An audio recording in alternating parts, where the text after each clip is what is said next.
My name's Mike and I'm a senior designer at LEGO. I've been here 5 years now. I work on Creator Expert, and the most recent thing I've done, the newest thing, is actually a new modular building. I've made a diner now for the modular street.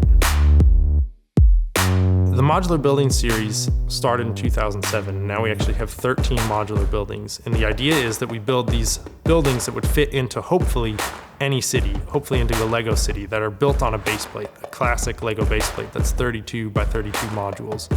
And then we have corner buildings, we have straight buildings, we have bakeries, we have, we don't have a hotel. We need a hotel.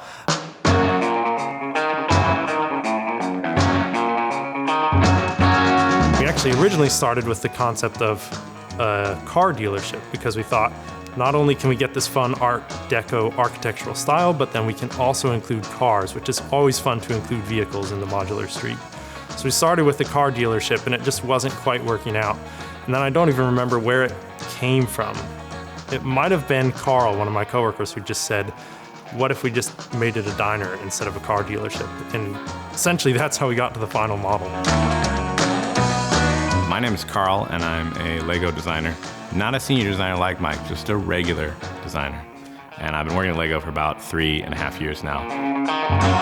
So what I usually do is if I have an idea for something that Mike's working on, then I go to his desk, and then I just take stuff off his desk and hide it from him, so then he can't do his work.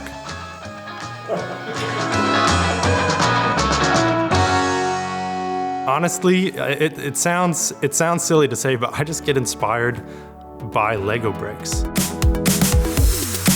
I start to look at things around me and I just think, oh man, that, the 1x6 slope brick, inverted bow, it would be perfect to recreate the back of that bus.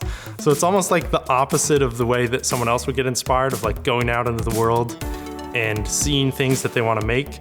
I go out and I see things and I just think like, oh, this piece, that's the piece that would be perfect to make that. Not because I want to make it, just because I see the piece so perfectly in the real world and I just want to put that in there.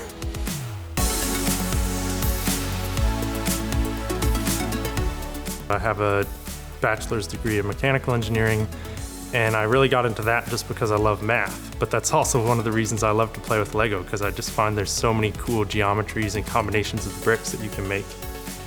Mike is a very special mind.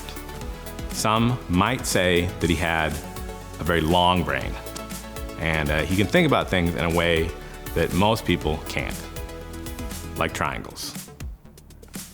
I'm really good at triangles, and it sounds silly, but Lego is made of squares, right? And so if you want to make something at an angle, which just makes everything look so much more dynamic when you can build something at an angle instead of just straight, always in the grid.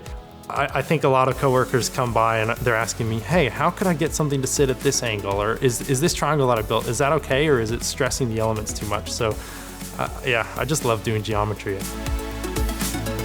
The most exciting thing when you're developing a model like this is we actually are making changes to elements, making them in new colors. And for this model, what's really cool is we're reintroducing a classic color, teal, that we haven't had in the portfolio for some time, but we're actually bringing it back, and this will be one of the first products that has that color in it.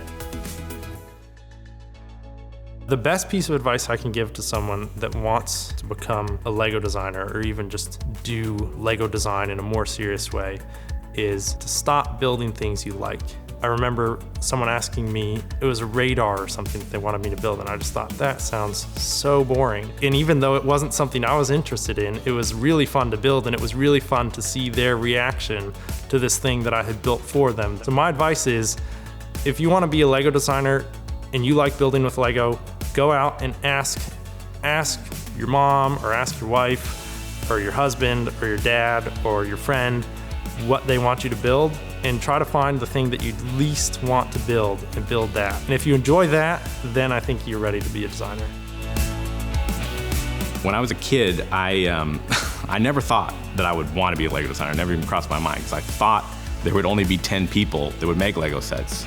And why would they ever quit? You would just work here for your entire life, so it would be impossible to get that job. So I actually never even thought it would be possible. The dream of being able to sit all day and just build with Lego is definitely a reality here, but as a kid, I never imagined that. As a kid, I was just thinking, all right, I gotta build as much as I can now because I can't do this forever.